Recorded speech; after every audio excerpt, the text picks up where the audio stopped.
Hello and welcome to Not One Right Way, the podcast. It's me, your co-host, Melissa Manuel, be her, and It's me, your other co-host, Marv Yaga, they, them, theirs. how are you, Marv? I think you have some news to share with the listeners. I do have some news to share with the listeners. Finally made it out to LA, got a fancy new job. Yes. So many things to Congratulations. celebrate. Yeah. The thing I am most excited about, oh my god, this is gonna sound so cheesy, but like being in the same general region as my best friend's actually pretty nice. It's amazing. I could text you and be like, you want to go see Freakier Friday? And then we did. And then And then we did. it's amazing. It's been awesome. Yeah. So glad you live nearby. And of course, you have a job and make money. Yes. First paycheck is hitting my bank account tomorrow. So you know I'm going out and getting lit. So what are you doing when you're getting lit? Might buy some mead, like, I don't know. I uh yeah, I said that and then I immediately was like, what am I talking about? I picture you getting lit as in like you watch a couple episodes of anime and you get yourself a little treat, and that's kind of like Marv's getting lit. Great idea. You know, it sounds good. Like chocolate covered strawberries as a treat. That sounds nice. That does sound nice. You go crazy, get wild. Get wild with it. Get the white chocolate drizzle. Ooh. Uh, Amazing. yeah.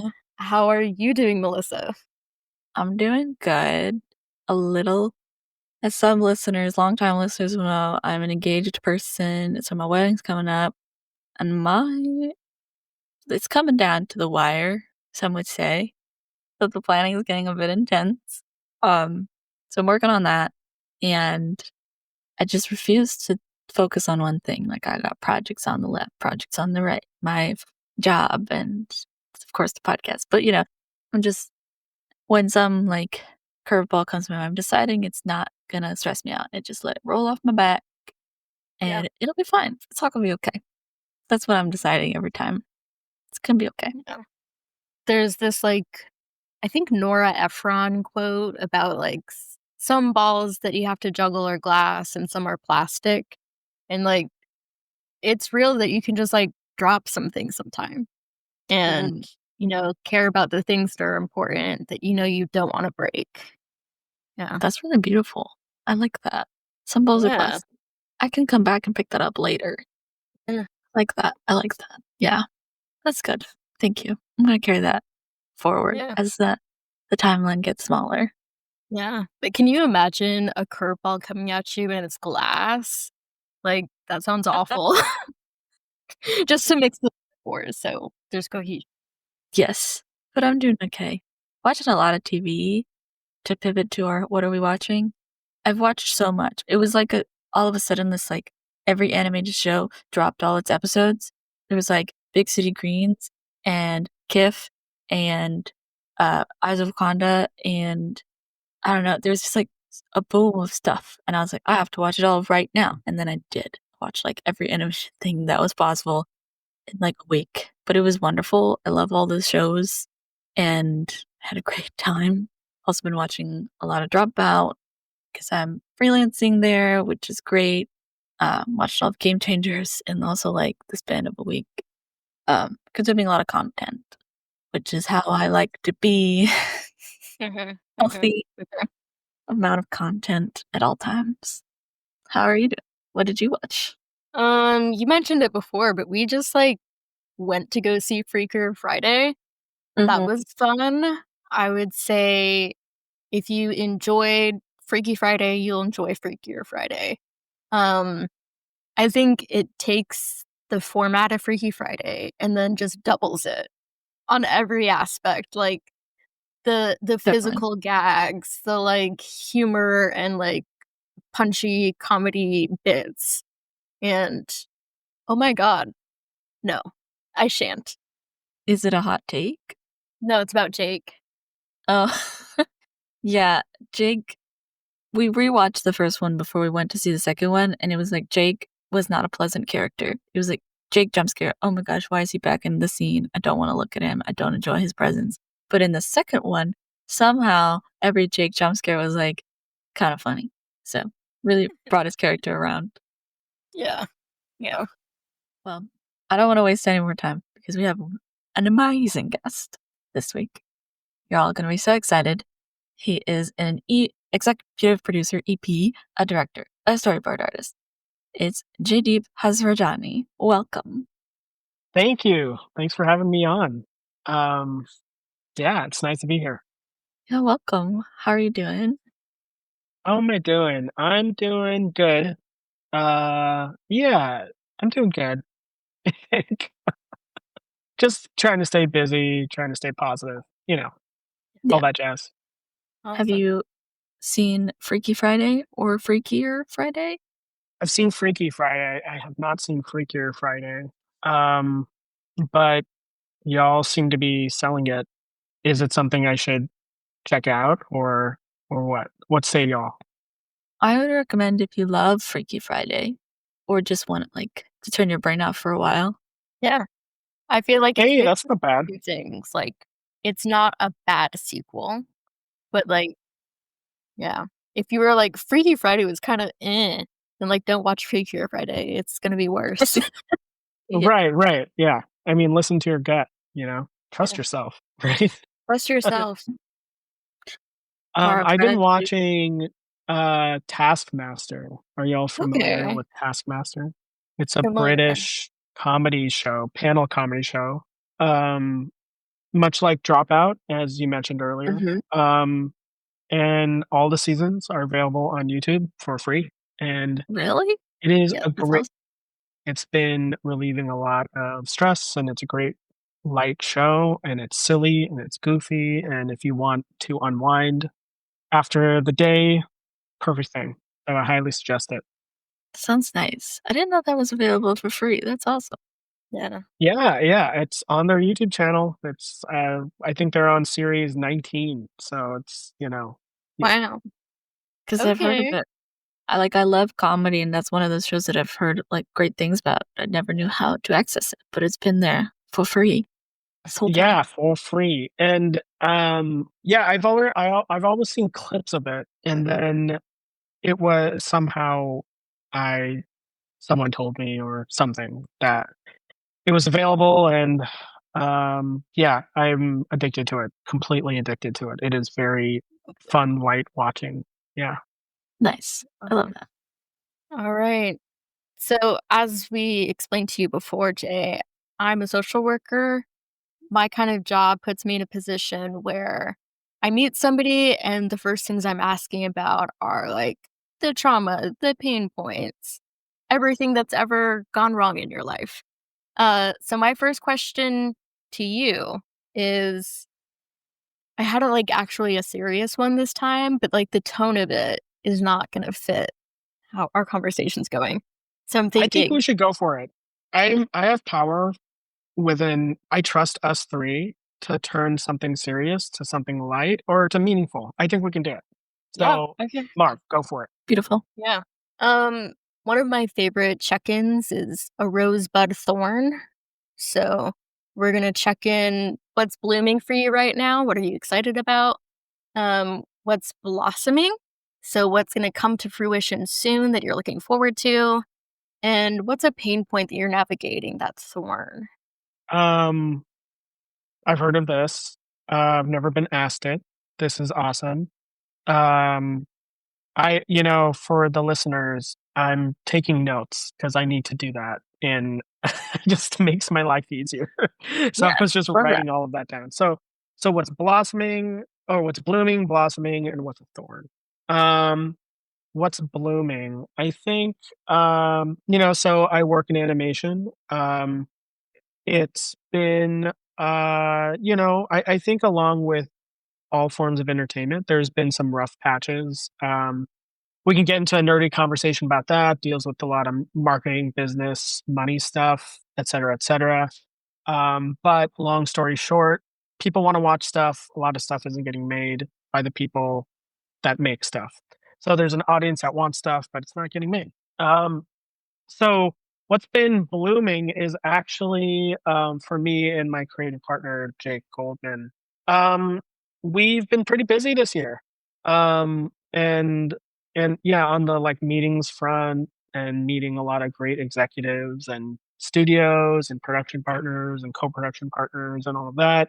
It's been you know it's been a lot more uh, busy and optimistic than it has in the last 3 years, I would say.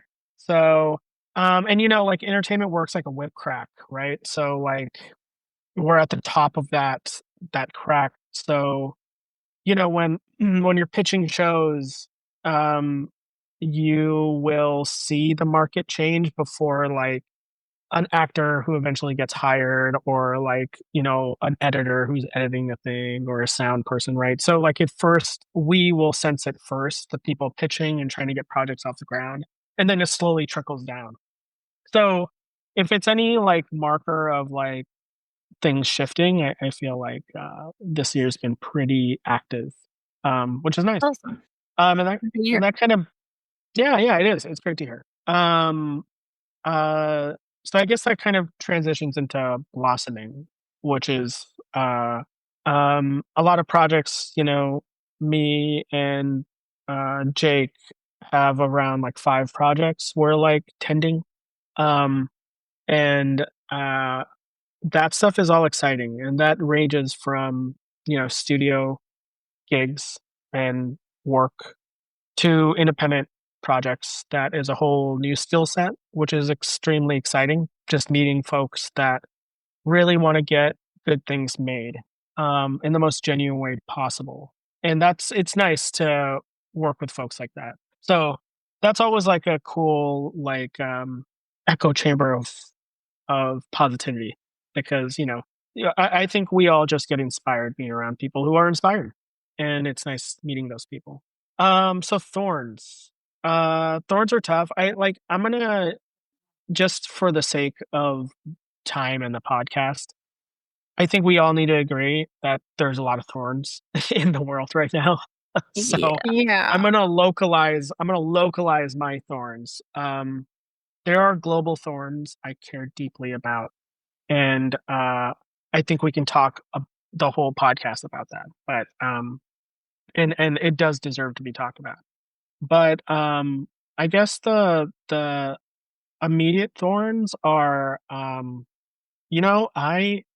have messed up rotator cuffs in my shoulders, and I've been going Ooh. to physical therapy to help it out, and it's a test in patience and just trusting the process and listening to my physical therapist and just being disciplined and doing the work. So those have been thorns, but we can soften those thorns by just getting a little, just doing the work, doing what you're supposed to do. Yeah. Um, and yeah, I guess, is that good? That's Perfect. perfect. Thank you for sharing. That is very vulnerable, and we appreciate it. I love vulnerability. Let's Yes. do it. Mhm. I wanted to ask my own little question because on your LinkedIn, where we do our stalking beforehand, you said you know everyone, every coffee shop in LA. So, do you have a favorite coffee shop in LA?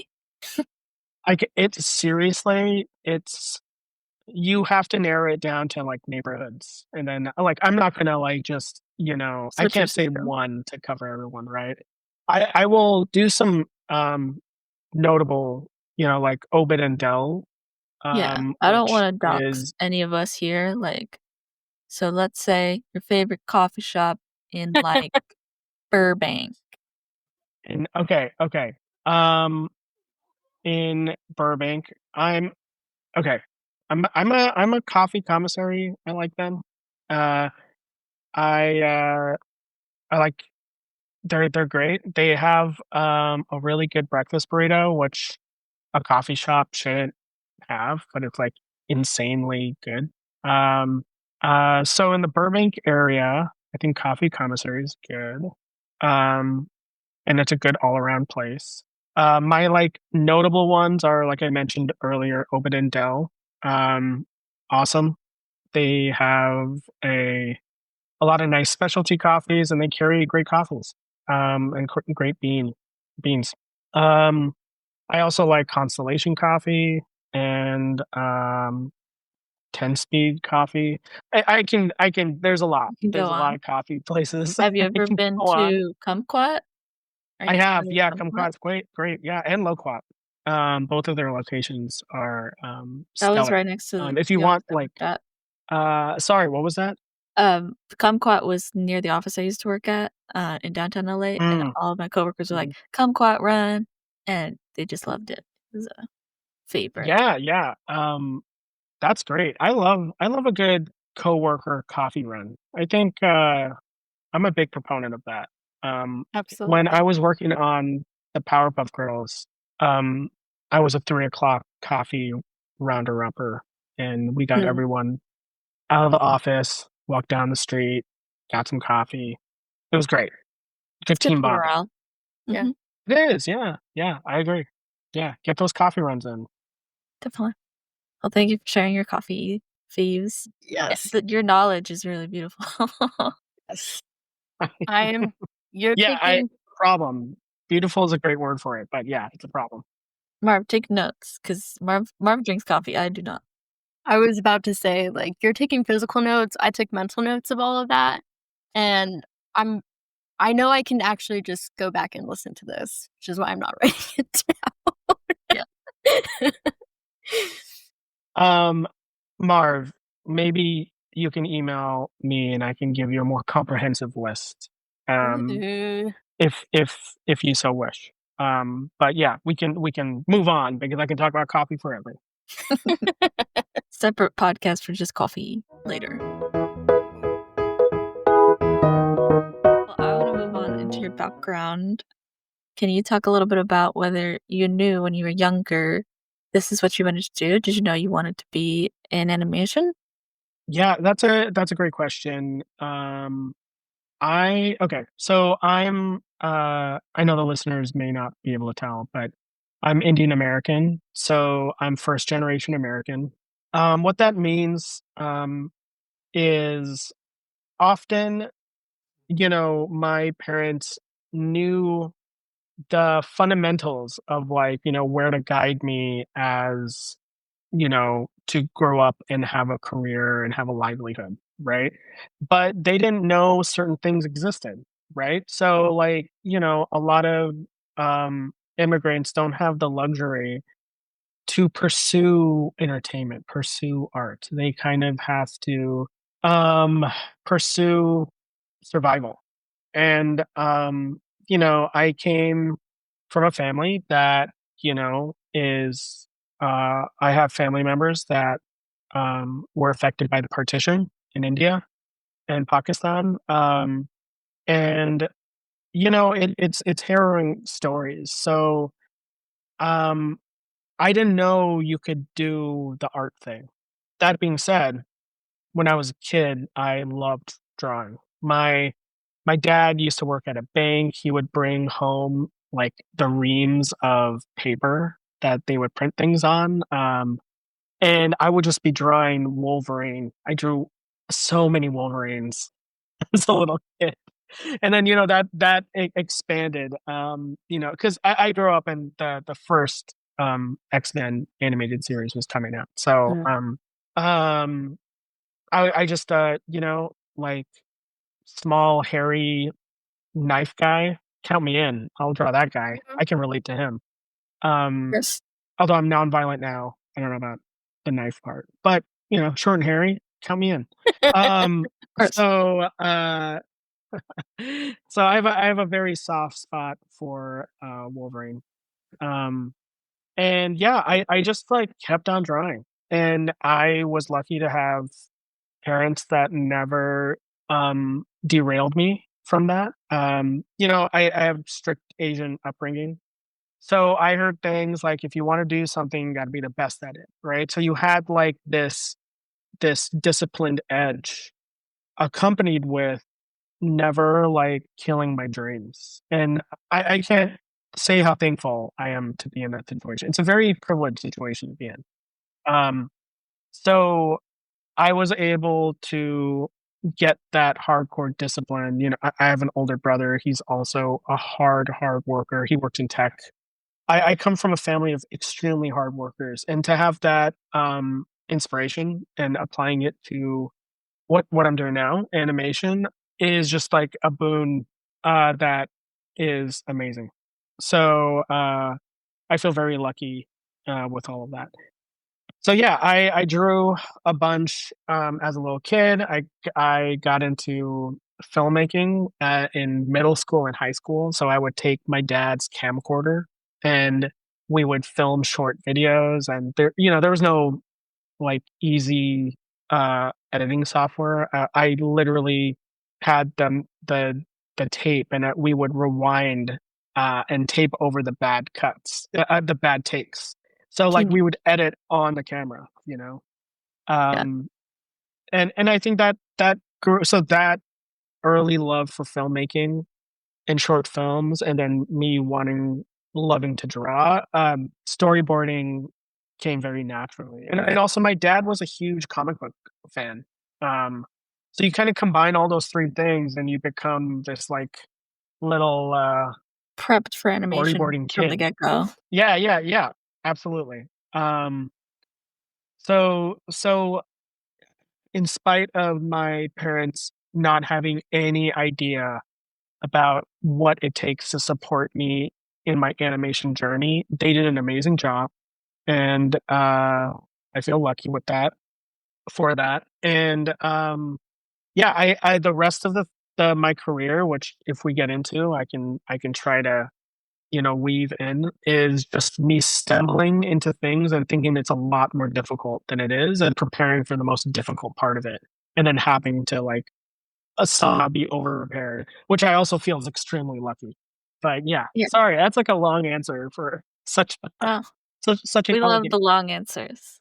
Yes. So, how did you end up going to San Jose State? We know a lot of people on this podcast have gone to San Jose State, actually. Oh, great. Yeah, I teach at their master's program now, which is surreal. Oh, Very Yeah, cool. and I teach intellectual property. So I'm like an artist that's teaching oh, business, which is, I don't know how that Very happened, important. but yeah, I have to like remind my students that I still draw. I don't just obsess over the business of entertainment. In fact, I want to run away from it all the time, but it's essential to like, getting your projects off the ground. right. So, Are you familiar I just wanna sorry. draw. Are you familiar with Go the ahead. Shrunken Head Man Club at San Jose Oh, State? yeah. Yeah. It's San Jose State is, if you wanna learn if you want some really, really solid fundamentals in art, fundamentals that will stand the test of time, San Jose State has that in spades. So, great teachers, hard workers. Every San Jose State student I am lucky to know and work with and hire are tremendous artists. So that grit is hard to teach. So I'm thankful to have it, and I just love working with San Jose State students. So how I got into San Jose State was interesting. As I said earlier, immigrant parents, they don't know any of the art schools, like, what you can go to school for art? That's crazy. I didn't even know you could do that. Um, that being said, I didn't know about Cal Arts, I didn't know about Sheridan, I didn't know about SV, I didn't know even those things existed. So by the time I got into school, I had to go to a school that was secure. So if this art thing didn't work out, I can maybe transfer to another program or something. Also, it needed to make sense to my parents. An art school didn't make sense. San Jose State, that offered such a broad education, made sense. Furthermore, my older brother went to San Jose State, and he's in tech, and uh, he works at Apple right now. Yeah. So having him pave this way for me of like, this is a successful school, um, helped me uh, transfer into their program. I knew San Jose State had a good art program. I didn't know at the time it was that good. right? Like I just knew they had one. And in my head, I was like, it's art. Like you kind of just have to, I don't know how much they're going to teach me. I'm just going to hustle afterwards. So it doesn't matter what school you go to. Hindsight, it does matter for the networking. It's not 100%. You can definitely make a great living in animation, not even setting foot in any school. But yeah, the networking portion of it is important, which I would say is really great if you're going to the schools I mentioned earlier, like CalArts, Sheridan, SVA, all of those stuff. They just have really strong networks, and it's great. Like you get to learn from a lot of great people, and you get to know a lot of great people right off the bat. San Jose State is, I think, at that level now. When I was going through it, it wasn't quite um, as uh, as known as it is now. So, but I'm happy it is. It's a great school. Yeah. So after you graduated, what were your next steps? How did you move on into like finding your first job? And what was that process like? So, I was making a lot of short films in high school, and live action. And by doing that and being like a little film nerd where I grew up, um, you kind of know and you start reading and looking up interviews. We had DVDs back then, and they had special menus, and the special menus had interviews where you could like learn and stuff about like behind the scenes stuff. Heard And it. yeah, I really okay, I can talk about that later. Um, anyways, let's get back on track. Stay focused. All right. So I uh I would just like have this I had this knowledge of like filmmaking, and you had to get like indies, go through the film festival circuit, you had to network, you had to do this and that. Obviously it's like this, m- high schoolers idea of this. I didn't know like the full picture. So, going to school, I knew like I had to make indie films. So I did do that. I made some indie animated films with like a group of my colleagues and friends. And in doing that, you kind of know you get a sense of how competitive the industry is. So I knew that I had to work my ass off in school in order to get like meet artists to network with and maybe get an internship. So I uh I was dead set on working at Pixar. I really wanted to work at Pixar. So I did everything I could to navigate to try to get within that studio. So I took this class I took this class at the Animation Collaborative, which is right across the street from Pixar, and a lot of Pixar artists taught there. At that, I took a storyboarding, class there. I met, this awesome storyboard artist, named Louis Gonzalez. Look him up. He's amazing. And, he was an amazing teacher, amazing guide, an early, mentor figure. And, I would show him my boards. I was very, like I came from this background of indie filmmaking, getting stuff done, DIY, like getting my ideas out. And he sat me down, and he gave me a tour of Pixar, and I was like, "Oh my god, this is the holy, Nice. oh my god, the Dreams place I come wanted true. to get to." He showed me all this cool stuff. I mean, it was great. And at the end of that meeting, he sat me down and he was like, "Jay, I think if you want to do what you want to do, you won't be able to do that here." Um, Uh, and what he meant by that is I was like very much in that indie spirit. And what he taught to me, I would say in hindsight, is that if you want to kind of build your own stories and your own projects, Pixar is a studio, and it's an amazing studio, and they make awesome films. There is a huge system in place. So you have to kind of like, you go in, you will work alongside the best artists you can imagine. You'll be in an amazing studio environment. You'll be working on awesome films.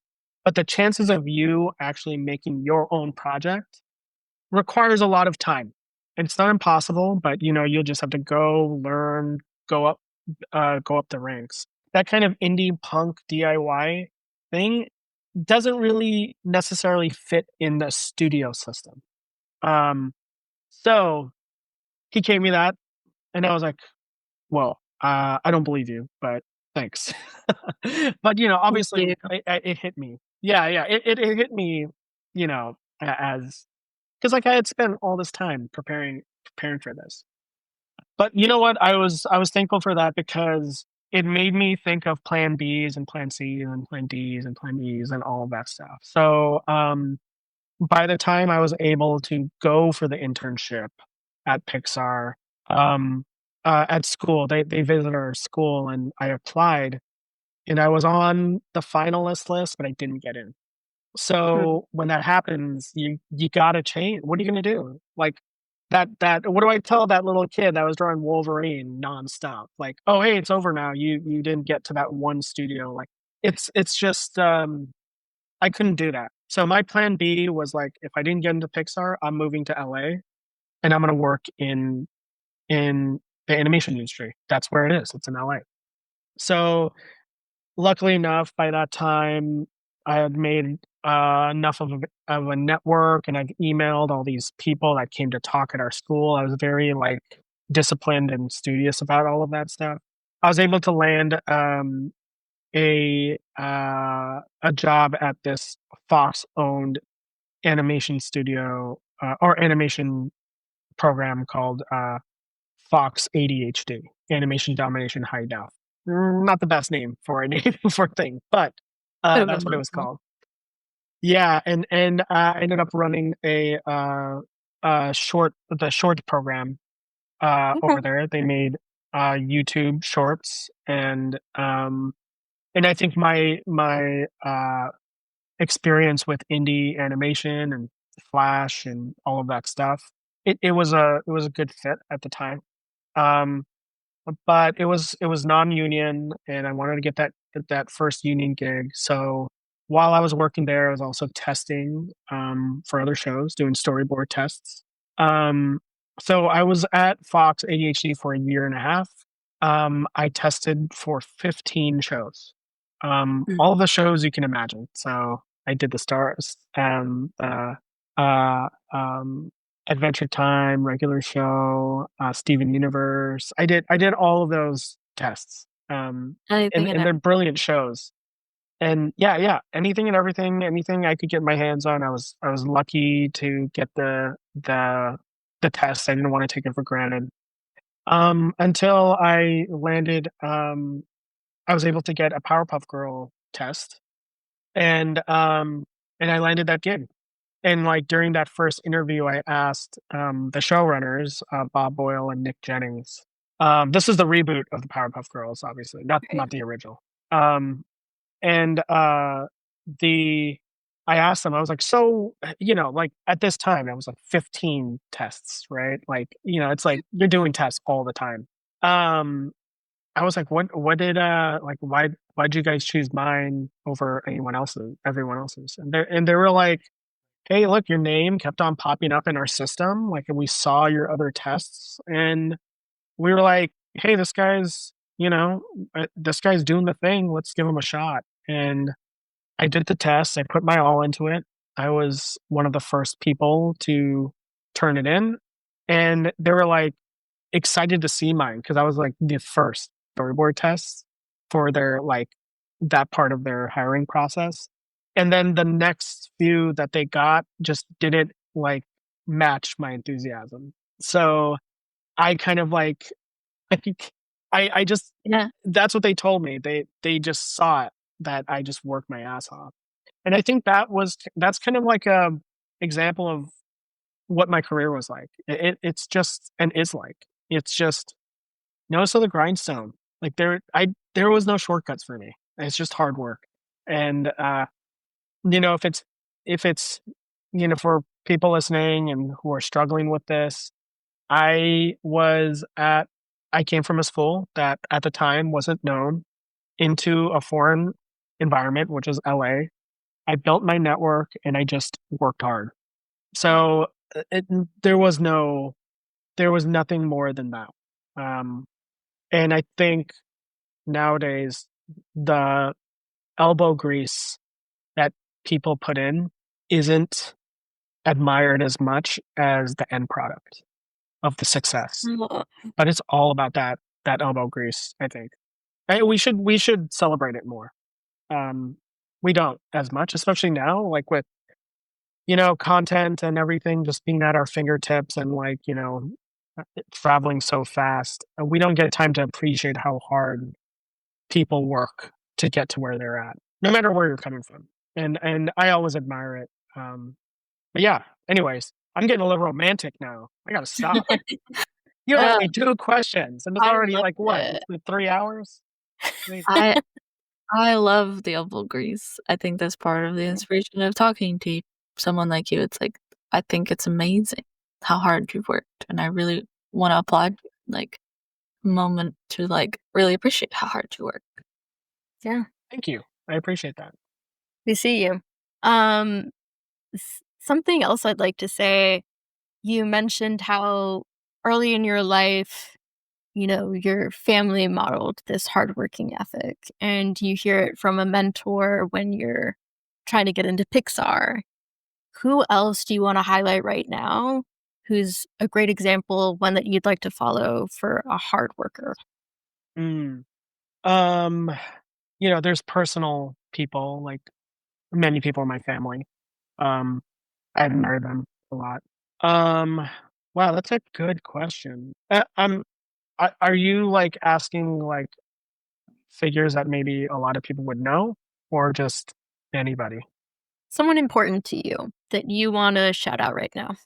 Okay, I'm gonna be a little, I'm gonna be I'm gonna twist my answer. I'm gonna find a loophole here, Okay. and I'm gonna answer generally because I think it's important. I admire people right now that are working in spite of a lot of the hardships we're all going through, as a world, as a community, as people. It is hard. I think while I say this, I wanna, like, underline, geez, it is hard to keep your head up these days. So, in general, I admire anybody doing that, period, first, Yeah. right?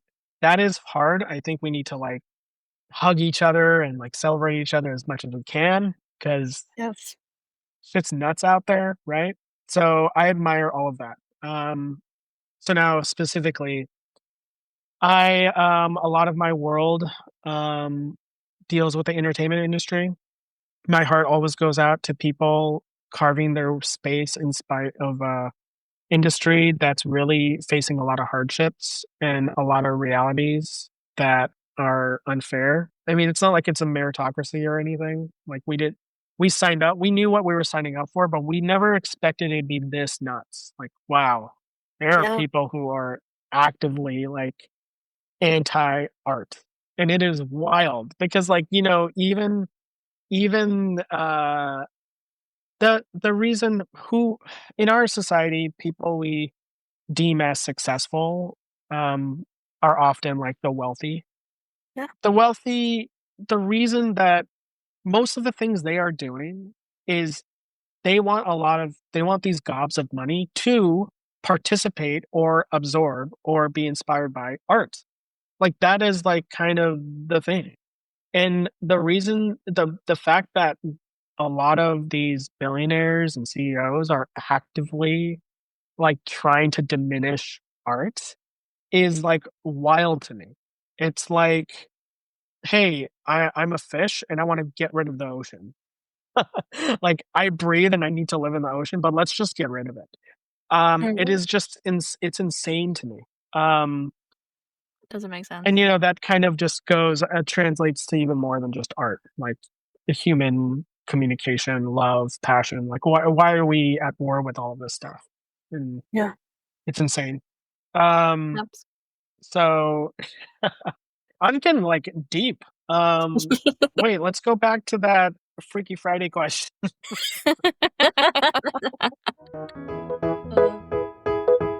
I'm gonna bounce off Marv's question because I want to pivot slightly to your time on Ghee Happy because we had someone Mm, on Ghee Happy. I don't know if you interacted with her, Mabs Kalkana. She was a production manager, question mark. I don't remember her title. mhm. But Mabs worked on it and she loved Ghee Happy. She gushed about it, about how beautiful it was and how fun it was to work on the crew. And you mentioned on your Instagram how wonderful it was to work with Sanjay Patel and even said that he came up with the title, Boons and Curses, instead of Mhm. your idea, Curses and Boons. Would you say that he was an inspiration for you in your work? And do you want to talk a little bit about your experience working on Ghee Happy? Yeah, that's a great question. And Melissa, you do your homework. Jeez. I am impressed. Um, Ghee Happy was a very special thing. It was beautiful. I was working on Ghee Happy with on the very, very early stages of that show. Very early. Back then we thought it was gonna be 2D, a 2D show. And Sanjay created these beautiful guides on how to draw these characters all in 2D. It basically was like he's like, "This is how you draw like I draw."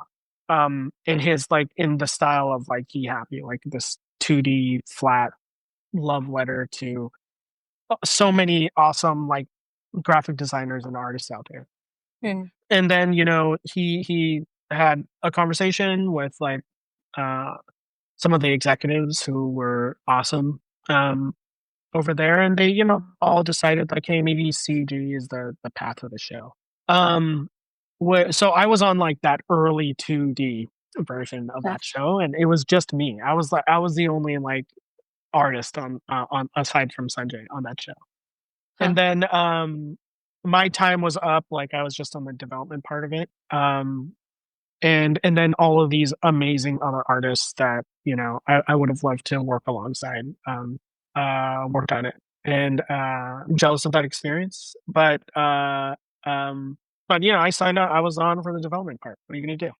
So Sanjay and me and I are we were we met while he was working at Pixar. My friend Jeanette McKillop was working in production on his short um, Sunday Super Team, and that's when I met him.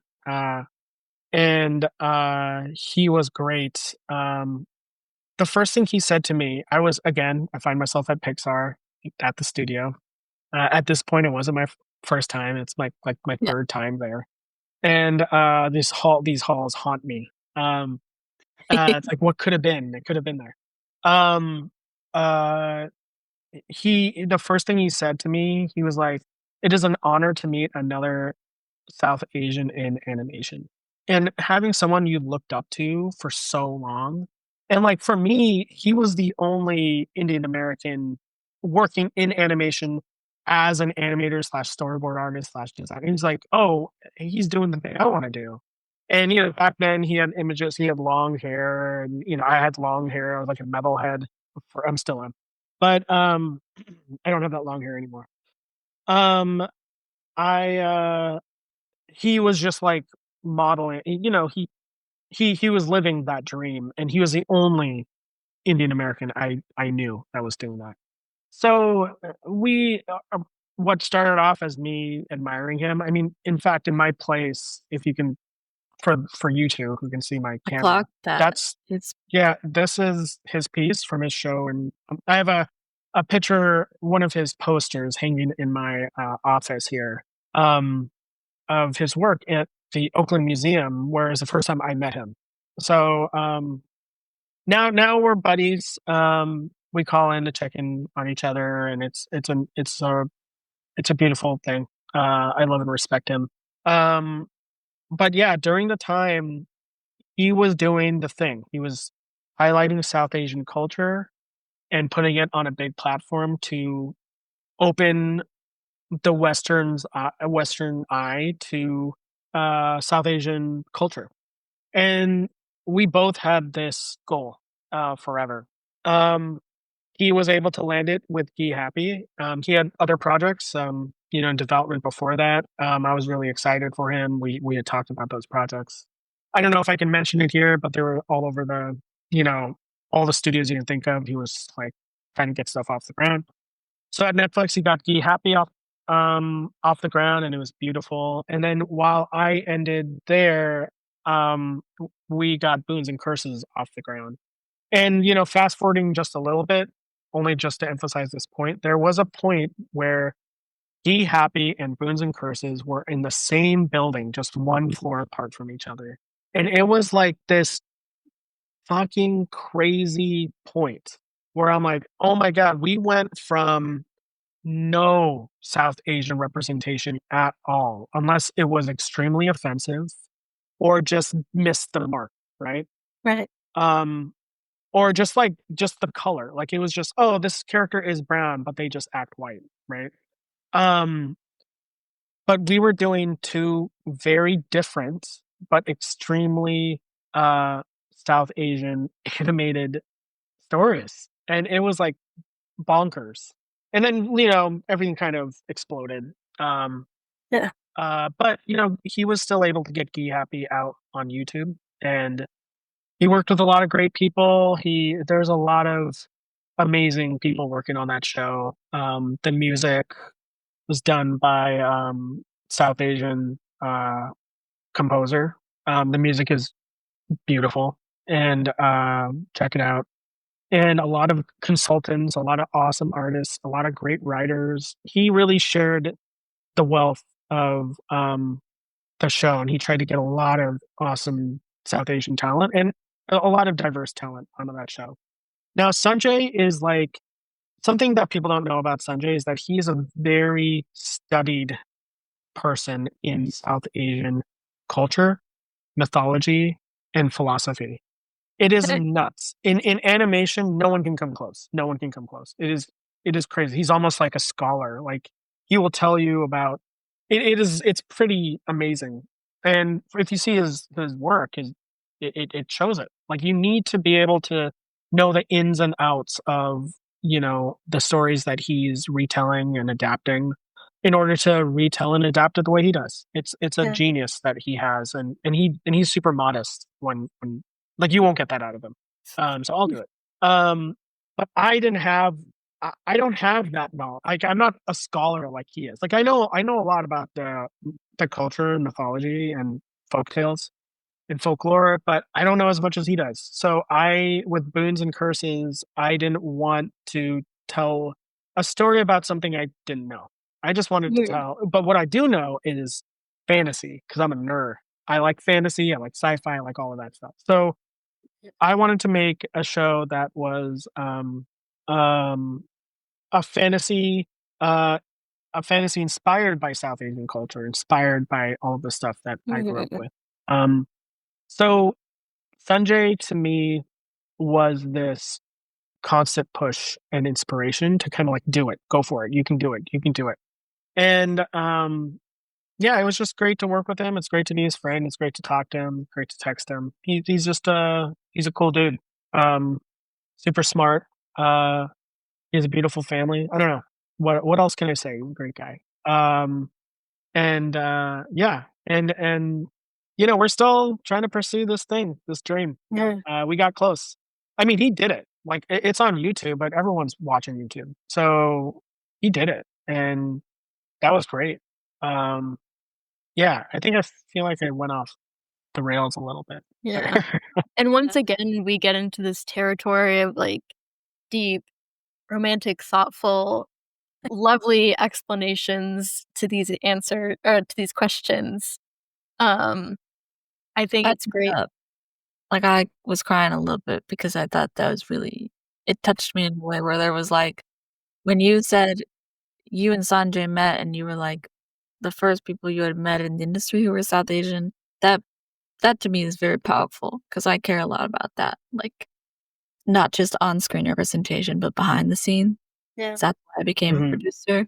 And it's like, I don't know, that means a lot to me to hear those stories and like I don't want it to be the first time anymore. I want it to be like when Ghee Happy and Boons and Curses were on Netflix at the same time. I want that to be happening all the time. Like that is It will happen. We're gonna make it. This podcast is helping. Y'all are helping. That's how we do it. Yes, which brings me to my question about what you're doing with South Asian and Visual Arts Collective. How do you think that's moving forward, this ideal, this vision?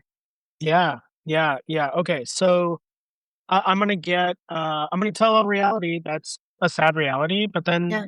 I'm gonna tell you what I'm doing about it because I Yeah. didn't accept that conclusion. So, like I said, we had Ghee Happy and Boons and Curses were under one roof, and then Boons and Curses got canceled.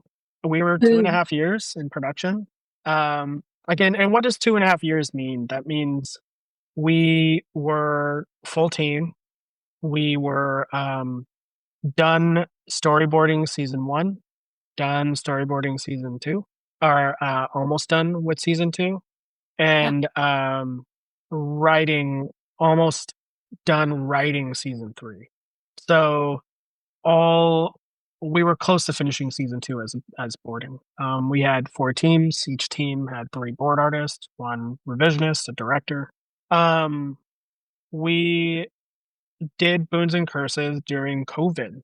So we were one of the first shows that were fully remote until we weren't. We were tracking vaccines and mask mandates and all of that. We switched studios 3 times. We tried to work in person as much as we could. The infrastructure we are used to now, which of like remote working, which I'm not a huge fan of. I like a hybrid, but anyways, remote working was not in place. So there's things we learned, and there's still things that I think still exist, and we're not addressing.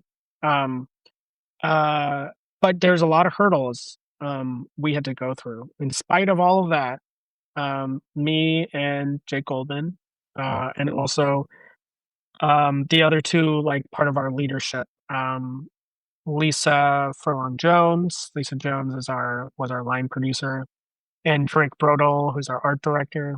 Um, we made sure we met every morning.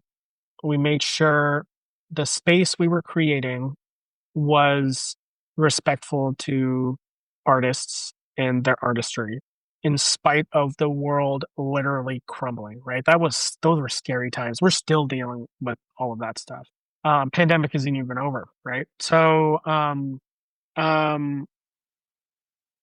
that you know, and then we were doing this beautiful thing. We were making a South Asian inspired show. And what Jake and I wanted to do was highlight diversity in every way we could. So not only was there a lot of South Asian talent, all of our voice actors were South Asian, and it was beautiful. But we had a diversity in age, gender, and race behind the scenes. So we were kind of the model for a lot of the recruiting teams to of what a show could be, right? Not just like kind of old white dudes at the top. We made sure we were leading responsibly, but also like, we need to learn too, right? Like we didn't know everything. We made mistakes, but we had to keep on adapting, and we would, apologize to the crew if we overstepped or understepped or didn't step at all. Um, and we kept on adapting, and we kept on getting better and stronger and better and stronger, especially during those really hard times. Um, so like, so that's me. So in that point, I was like, man, we are like trying our best with leadership in animation, and we're trying our best with diversity in animation. And then all of a sudden, it's all stops. It all just goes away. No like real conclusion to that. Like the reasons why it got canceled were out of the hands of everyone involved. It wasn't creative. It wasn't any of that stuff. And so the way Jake and I think about it is like we were like this awesome pirate crew on the Seven Seas. It was crazy. We had like the best pirate crew. Everyone were friends. We were going to all these islands and all this stuff. No one could stop us. Our ship was impenetrable. And then freaking meteor hit it. Like, there was nothing we could do. There's nothing we could do. It was just out of nowhere. Yeah, we Yeah. could handle all of the stuff, the Leviathans, the ships, the other pirate crews, but not a fucking meteor. I can't do anything about that. So it just exploded and like, and so the sad thing is like that happened in 2021, 22. Oh my god. 22. It is 2025 and there's still not really a South Asian inspired fantasy show. So when you get rid of that attempt, we set back 2.5 years of work and we're still not there, right? Like it is tough. So when Boons ended, uh, Jake and I didn't like stop the pursuit of like getting a show off the ground that promoted diversity in all regards. Um, but I mean, like, what am I gonna do? Just wait until a studio gives me the opportunity? Let's make our own opportunities, right? So SAVA, South Asians in Visual Arts, came about after me and a few other Mega Devilat, who is one of the founders. We met each other at a South Asian fine art gallery, like which was really cool. I'd never been invited to that. Um, and we were like, we got to do something. Let's just start this thing. And so it's slowly but surely coming along. We do mixers every couple of months. There's one coming up September let me get that September 3rd. Um and we want to bring together this community. We want everyone to know that there are other artists in animation, in gaming, in tech, in entertainment technology that they should know each other. So let's build this community. Let has let let's get everyone to know each other. So when there is a need for, the next Ghee Happy, everyone knows where everyone is, right? So one of the things with Ghee Happy and with Boons and Curses is when you go to a recruiting team, it's not like they're like, oh, let's look up the South Asian category of my. No one keeps track of like that's a horrible thing to keep track of, right? Yeah. But if you really want to like make changes in diversity of the composition of a studio, you kind of have to. I don't know. How do you find this beautiful community? Yeah. Check everyone's last name. Not everyone's last name is Indian, right? So how do you find out? How do you I mean, don't even get me started with trying to hire like diverse voice actors, right? Because, usually it's kind of like head down, get to work. You want to hide that cultural side of you so you can like Mm. be any role, get hired for any role. We had a character in Boons and Curses that was non-binary, and to find a non-binary voice actor who is South Asian ain't easy because no one is keeping track of race, let alone gender, right? Like no one's going to keep track of that as a recruiter. It could be extremely offensive, right? So we had to like just get into our networks and like find people. So like my one of our goals with SAVA is to build that network so people already know right off the bat.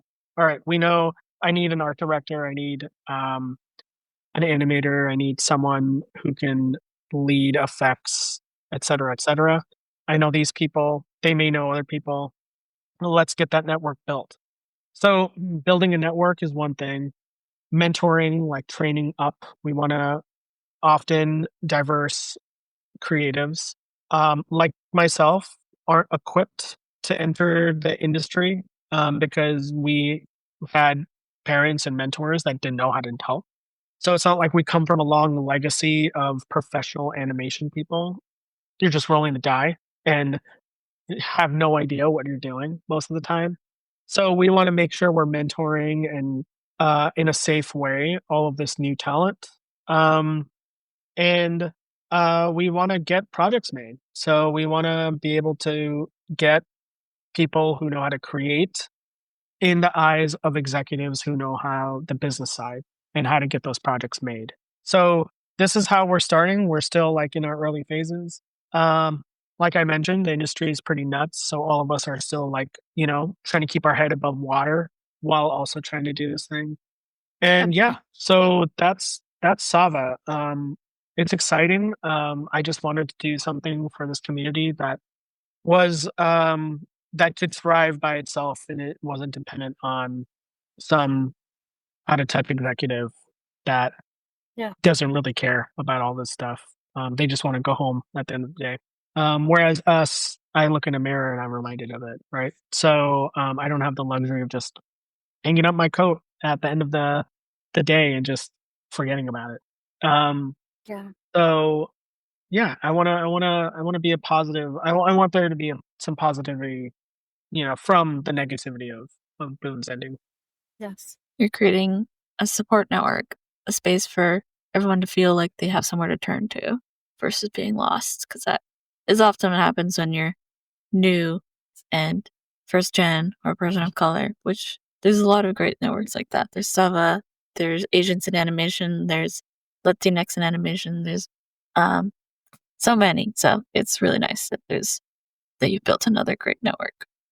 Yeah, and we're trying to network with all of them too, because 'cause we're strong together, and it's not, for the mixers, everyone's welcome, but, yeah, we thrive when we're all Yeah, communing together, and we're all, like, communicating and being together. It's beautiful. That's the beautiful part of all of this, and I wanna promote it. I don't wanna get it lost in the sauce. Yeah.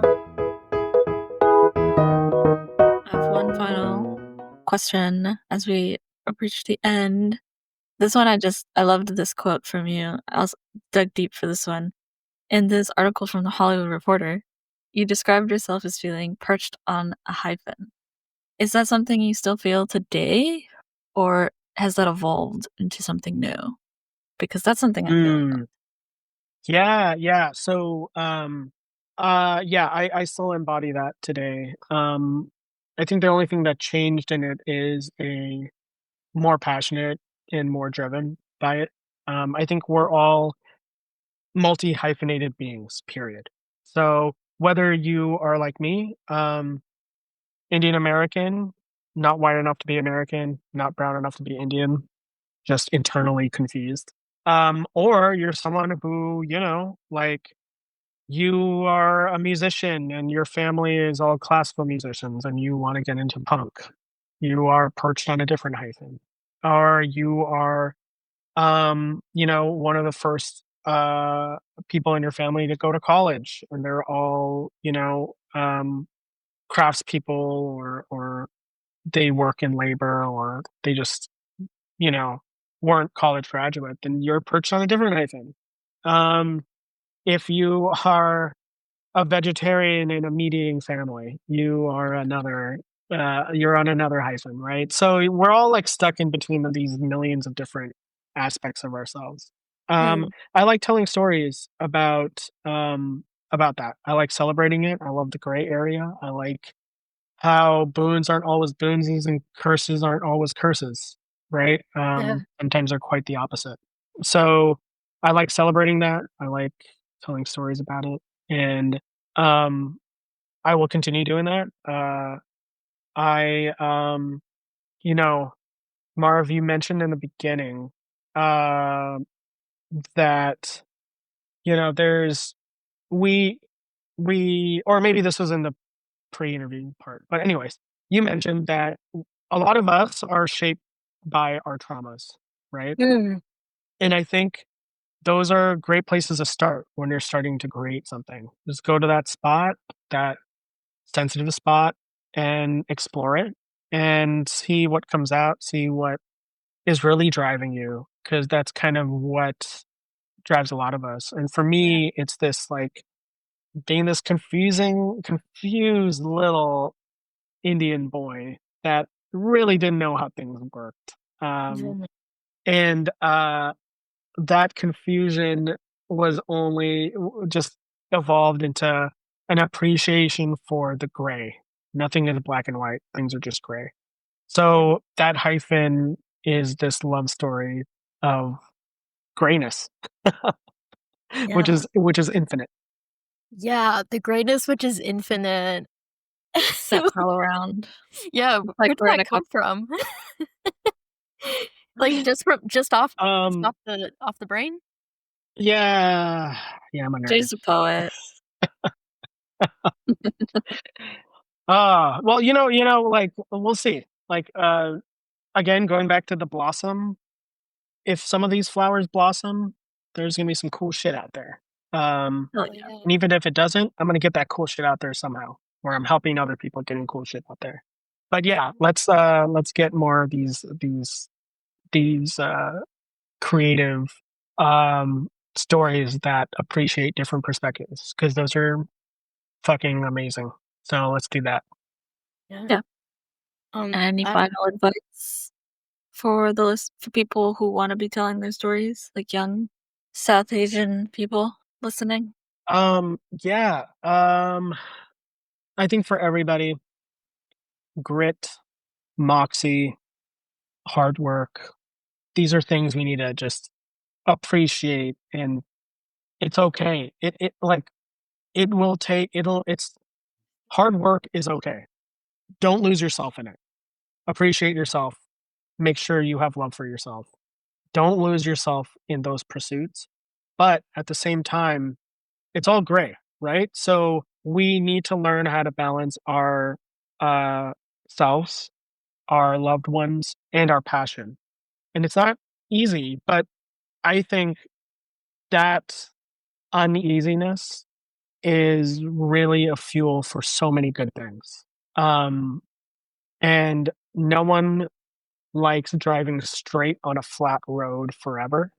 People like yeah. the bends, the winds, they like adapting, they like slowing down, they like taking a pit stop, appreciating the view. This is life. What I would say for the younger folks out there is don't rush. This is a lifelong pursuit. Um, People who pursue art, we're lucky. We get to do this and study it forever, and it's never ending. Um, don't rush. You'll get your shot. But also at the same time, takes hard work, but that hard work's fun. So it's all worth it. I wanna reflect back to you. Um, I appreciate, and I want you to appreciate, Jay, the grit and moxie and hard work that you've put in and your ability to share that openly with us right now and with more people to come. Thank Definitely. you. That's really nice of you to say. Um, yeah, let's do it. And then we'll just all grab coffee at one of the millions of cold coffee places. Def I would love that. Thank you so much, Jay. Yeah, I'm down. We should do that actually in person. That'd be We cool. can. We can't all get coffee because Marv lives in LA now. Yeah. Beautiful things to appreciate among the thorns. Mhm. Thank you so much for spending your evening with us. This has been so beautiful and lovely. Yeah. Thank you so much. I really, really am grateful. I'm glad we made Of it work. course. Thanks for having me on. And this show's awesome. Yeah. You're Yeah. talking about real cool things, and I hope everyone appreciates all the hard work y'all are putting in. It's cool. Thank you. Yeah. It's not hard when you're having fun. This is always just such a treat. Yeah, truly. Like, my rose for today was just like, I'm gonna come here and meet a cool person, and, like, it's not for my job, it's not for, like, it's for the love of meeting people, and it's for the love of sharing stories, you know? Yeah. This is one of the coolest things That's we get to beautiful. do. Yeah. It's just for us. Y'all are cool. Y'all are some cool cats. Thank you. Also, Like, I call them really fun. appreciate, and people need to hear this. Having a creative and a social worker on a podcast is dope. That is social work does not get the praise that it deserves. And two peas in a pod because, we're dealing with some of the same things. There's a lot in the Venn diagram, there's a lot of overlap. Yeah. And it's really cool to that y'all have this show. So, y'all rock. Thank you. That's so sweet. Appreciate you for saying that. And they're best friends. Everyone, they're best friends. It's so great. It's like the perfect setup. Yeah. Yeah. Thank you, Jay. I hope you have a lovely rest of your night. Yes. Cool. Thanks. That was our conversation with Jay. I loved the poeticism. I loved the depth that we went to. Yeah, this Yes. is like a deep, beautiful episode. Yes, yes, yes. We went places. How far can we go? Something, something. Oh, the places we will go. Uh-huh. You want to continue that thought? No. Okay. I'm just trying to say thank you, Jay, for sharing and being so vulnerable and like Yeah. open, and I don't know. It was just Jay's super cool, and I can't believe I got to talk to them for like over an hour. Yeah. It's always I say this, I feel like every episode. It's always like, "Oh my god, you didn't tell me you were a superstar too." Like Yeah, now we're on Right Way. Only got superstars. Mhm. Mhm. I did find another podcast that is very similar to ours today that Jay was also on. It's called Creative Block. They talk with artists and doodle at the same time and talk about their creative process.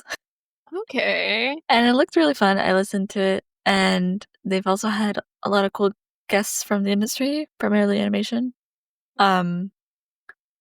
I'd say we're different enough, and I just want to salute our fellow podcasts.